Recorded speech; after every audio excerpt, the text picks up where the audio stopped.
Hey guys, आज मैं explain करने वाली हूँ होम मूवी को, जो एक मलयालम मूवी है जिसकी IMDb रेटिंग बहुत ही अच्छी है, जो कि 8.8 है। आजकल के टेक्नोलॉजी चेंज की वजह से जो एक पिता और एक बेटे का बॉन्ड पहले जैसे नहीं रहा और एक पिता कैसे अपने बेटे से नज़दीकियाँ बढ़ाने का प्रयास करता है, ये मूवी में हमें दिखाया गया है। क्योंकि आजकल के दौर में सब सोशल मीडिया पर व्यस्त है और पेरेंट्स पर अपना ध्यान नहीं दे पाते।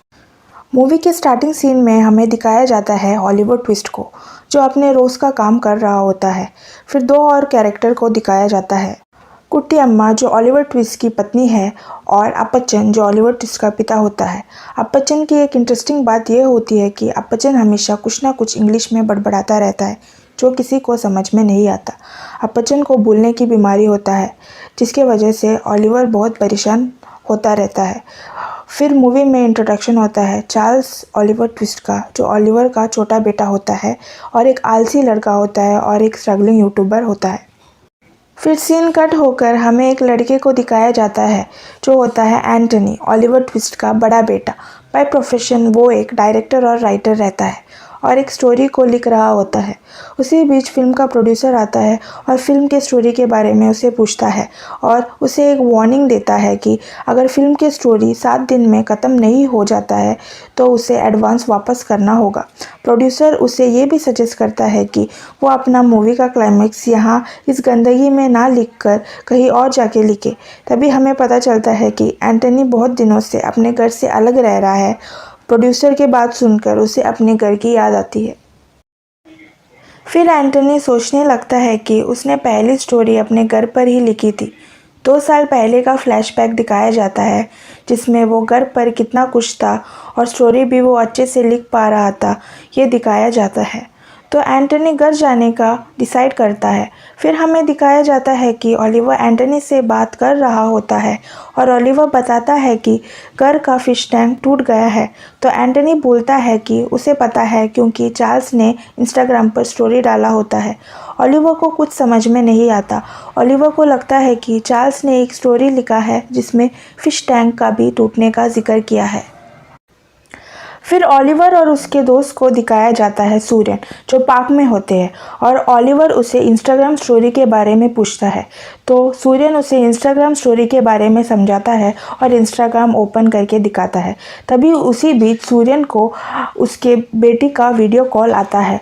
तो ये देखकर ऑलिवर हैरान होता है और सोचने लगता है कि एक ही बटन दबाने पर हम किसी से भी वीडियो कॉल पर बात कर सकते हैं और उसकी भी ये इच्छा होती है कि उसके पास भी एक स्मार्टफोन हो और वो भी अपने बेटे एंटनी से बात कर सके। अगले सीन में हमें ये दिखाया जाता है कि एंटनी घर पहुंच जाता है और फ़ोन पर वो अपने GF, जिसका नाम प्रिया होता है, उसके साथ लड़ रहा है। ऑलिवर उसे बात करने की कोशिश करता है, लेकिन एंटनी फ़ोन पर बिजी होने के कारण रिस्पॉन्ड नहीं कर पाता।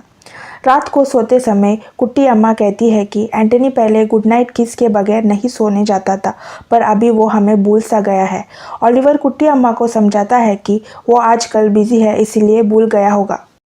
उसी बीच हम देखते हैं कि प्रिया और एंटनी प्रिया के फादर जोसेफ के लिए कुछ सरप्राइज़ प्लान कर रहे हैं। हमें यह भी पता चलता है कि जोसेफ अपने बर्थडे पर एक नया बुक लॉन्च करने वाला है, जिसकी एक कॉपी वो एंटनी को पढ़ने देता है। अगले सीन में हम ये देखते हैं कि एंटनी वो बुक पढ़ रहा होता है।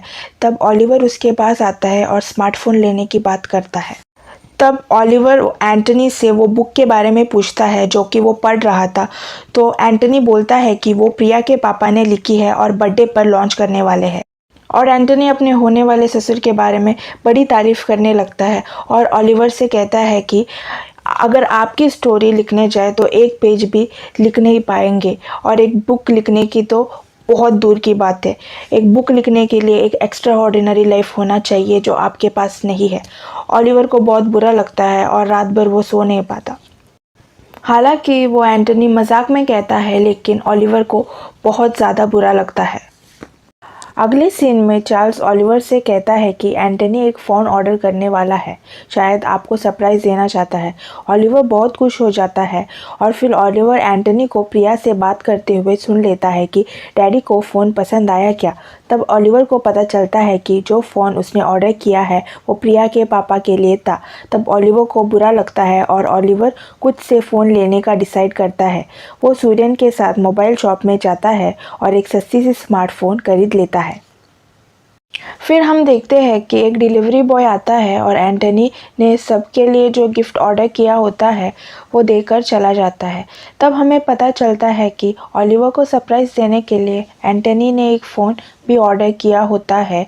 तब एंटनी को पता चलता है कि ओलिवर ने ऑलरेडी एक फ़ोन खरीदा होता है, पर एंटनी कुछ ना कहते हुए वो वहाँ से चला जाता है। ओलिवर डिसाइड करता है कि वो अपने बेटे का दिया हुआ फ़ोन यूज़ करेगा और चार्ल्स से कहता है कि वो उसे फ़ोन चलाना सिखा दे। ओलिवर कहता है पहले तो वो इलेक्ट्रिसिटी बिल पे करना सीखना चाहता है, फिर बाद में वो धीरे धीरे सीख लेगा दूसरी चीज़ें। ओलिवर एक किताब लेकर सब नोट डाउन करने लगता है। चार्ल्स बोलता है ऐसे तो महीनों लग जाएंगे और आपको डाउट्स भी हज़ारों होंगे, इतना टाइम तो है नहीं मेरे पास, कहकर चार्ल्स वहाँ से चला जाता है। अगले सीन में हमें ये दिखाया जाता है कि सभी जोसेफ के बर्थडे फंक्शन पर ड्रेस खरीदने मॉल आते हैं। तब ओलिवर को जोसेफ एक फ़ोटो खींचने कहता है और वो बहुत ज़्यादा स्ट्रगल करता है फ़ोटो खींचने के लिए। फ़ोटो ओलिवर ठीक से खींच नहीं पाता क्योंकि ओलिवर को स्मार्टफ़ोन यूज़ करने ठीक से नहीं आता था। तब एंटनी आकर बोलता है कि जो चीज़ आपको नहीं आती वो करने क्यों जाते हो। ओलिवर को बहुत इच्छा थी कि वो स्मार्टफ़ोन यूज़ करना सीखे, अपने बेटों से व्हाट्सएप पर बात करे, उनके साथ वक्त बिताए, पर कोई उसे सिखाने के लिए टाइम नहीं निकाल पा रहा था। फिर सब घर वापस आ जाते हैं। अगले दिन ओलिवर के कुछ काम से एंटनी और ओलिवर घर से निकलते हैं। एंटनी को लेट हो रहा था तो ओलिवर को भी वो अपने साथ ले जाता है विष्णु के पास स्टोरी सुनाने। एंटनी वहाँ बातों में बिजी हो जाता है।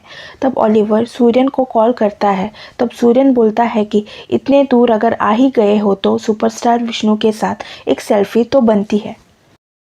तो ओलिवर सेल्फी लेने के लिए विष्णु के वैनिटी वैन में जाता है और अपने आप को एंटनी का फादर बताता है और ओलिवर एंटनी की चाइल्डहुड के किस्से सुनाने लगता है और विष्णु भी ओलिवर की स्टोरी सुनकर बहुत हंसने लगता है। लगे हाथों विष्णु ओलिवर को एक नया एफबी अकाउंट बनाकर देता है और उसके बेटे चार्ल्स और एंटनी को फ्रेंड रिक्वेस्ट भेज देता है और प्रोफाइल पिक विष्णु और ओलिवर का सेल्फी लगा देता है। ओलिवर के फ्रेंड रिक्वेस्ट को देखकर एंटनी को पता चलता है कि ओलिवर विष्णु के साथ है वैनिटी वैन में और वो अंदर जाता है। तभी एंटनी को बहुत एम्बैरेसमेंट फील होता है अपने चाइल्डहुड के किस्से सुनकर। एंटनी को देखकर विष्णु बोलता है कि वो अपना स्टोरी सुनाए। तभी विष्णु को स्टोरी सुनकर नींद आने लगती है और वो बोलता है कि उसे अपने स्टोरी पर और वर्क करना चाहिए। फ्रस्ट्रेशन में एंटनी वहाँ से चला जाता है और ओलिवर उसके पीछे जाता है। दोनों घर पहुँच जाते हैं और एंटनी फ्रस्ट्रेशन में विष्णु को भला बुरा बोलने लगता है। तभी सूर्यन का कॉल आ जाता है और तभी कॉल कट करने के चक्कर में ओलिवर फेसबुक पर लाइव चला जाता है और एंटनी को जो कुछ विष्णु ने भला बुरा कहा था वो सब सोशल मीडिया सुन लेती है। विष्णु के फैंस सब नाराज़ होते हैं और एंटनी की बहुत बदनामी होती है। फिर अगले दिन ओलिवर अपने दोस्त सूर्यन के पास जाता है और उसे फेसबुक अनइंस्टॉल करने कहता है और डर के मारे ओलिवर कैमरा पर बैंडेज लगा देता है। उसे डर था कि कहीं फिर से वो फेसबुक पर लाइव ना चला जाए। उसी बीच सूर्यन के बेटी का कॉल आ जाता है और ओलिवर को वो कहती है कि सूर्यन को साइकोलॉजिस्ट के पास ले जाए क्योंकि आजकल सूर्यन अजीब अजीब बातें कर रहा था, जैसे उसने कुछ उल्टा पुल्टा खा लिया और उसका पेट खराब हो गया, पर सबको वो स्टमक कैंसर है ऐसे कहकर घूम रहा था। ओलिवर सूर्यन को ले जाने के लिए मान जाता है। अगले सीन में हम ओलिवर और सूर्यन को साइकोलॉजिस्ट के पास देखते हैं। सूर्यन गुस्से से क्लिनिक से बाहर निकलता है और बोलता है कि उसे ट्रीटमेंट नहीं करवाना। ओलिवर सोचता है कि क्यों ना वही डॉक्टर को दिखाए क्योंकि बहुत दिनों से उसे ठीक से नींद नहीं आ रही थी। डॉक्टर को वो अपने सारे प्रॉब्लम्स बताता है। उसे सेशंस अच्छे लगने लगते हैं और वो रोज़ आने लगता है। वो सब प्रॉब्लम्स डॉक्टर से शेयर करता है। उसमें सबसे बड़ा प्रॉब्लम था कि उसे स्मार्टफ़ोन यूज़ करना नहीं आता और उसकी वजह से जो गड़बड़ हुई वो भी वो डॉक्टर को बताता है। तो डॉक्टर उसका एक सोल्यूशन निकालता है। तो डॉक्टर अपने अटेंडेंट से कहता है कि ओलिवर को स्मार्टफोन यूज़ करना सिखा दे। वो ओलिवर धीरे धीरे स्मार्टफोन यूज़ करना सीख जाता है, जैसे व्हाट्सएप पर मैसेज करना, गूगल पे करना या कुछ ऑनलाइन सामान ऑर्डर करना। घर वाले उसे देखकर बड़े हैरान हो जाते हैं। जोसेफ ओलिवर को देख लेता है साइकोलॉजिस्ट के पास और एक दिन सब जोसेफ की फैमिली मिलकर एंटनी के घर आते हैं बर्थडे इनविटेशन देने। तब घर में सबको पता चलता है कि ओलिवर साइकोलॉजिस्ट के पास जा रहा है, क्योंकि जोसेफ सबके सामने ये ओलिवर को पूछ लेता है। एंटनी को बिल्कुल अच्छा नहीं लगता ये सब सुनकर और कुट्टी अम्मा ओलिवर से पूछती है कि तुम पागल तो नहीं हो, फिर क्यों जा रहे हो साइकोलॉजिस्ट के पास। ओलिवर जवाब में बोलता है कि पागल लोग ही नहीं जाते साइकोलॉजिस्ट के पास, स्ट्रेस रिलीफ करने या प्रॉब्लम सॉर्ट आउट करने भी लोग जाते हैं साइकोलॉजिस्ट के पास। तब एंटनी को जोसेफ अकेले में बुलाकर यह सजेस्ट करता है कि वो विष्णु को एक अपॉलॉजी लेटर लिखकर उसे भेजे ताकि प्रॉब्लम सॉल्व हो जाए। फिर ओलिवर 2 दिन बाद जोसेफ के फैमिली को लंच पर आने का इनविटेशन देता है और जोसेफ की फैमिली मान जाती है।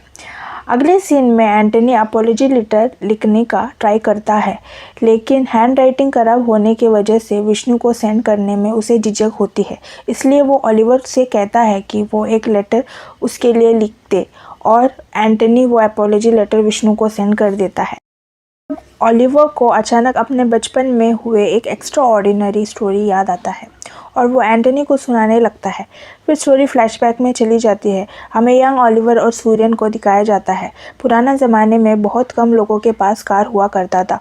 वो जहाँ रह रहा था वहाँ सिर्फ चर्च के फादर के पास ही कार था। कार में बैठने की इच्छा में वो फादर की चर्च में मदद किया करता था। एक दिन फादर को कुछ काम से कहीं जाना पड़ता है। तब एक औरत फादर को कोसते हुए चर्च में आती है, एक बच्चे को लेकर जो कि बीमार था और अगर हॉस्पिटल नहीं पहुंचाया तो मरने वाला था। तो ओलिवर उस औरत से बोलता है कि डरो मत, मैं पहुंचा दूंगा आपको हॉस्पिटल। असल में उसको हॉस्पिटल कहाँ है ये भी पता नहीं होता, पर उसके ये बोलने से एक आशा की किरण उस औरत को दिखाई देता है और वो जल्दी ओलिवर के पीछे आने लगती है। वो लोग बस स्टैंड पर पहुंच जाते हैं, लेकिन उन्हें पता चलता है कि बस तो उन्हें कल सुबह ही मिलेगी। तो सब निराश हो जाते हैं। फिर ओलिवर को एक आइडिया आता है, जंगल के बीचों बीच अगर नदी पार कर लिया तो उस पार एक इंसान के पास गाड़ी है और उस गाड़ी में वो हॉस्पिटल पहुंच सकते हैं। पर नदी पार करना उतना आसान नहीं था। रात के समय वहाँ जंगल में हाथी पानी पीने आते हैं, फिर भी वो रिस्क लेते हैं और नदी पार करने का सोचते हैं।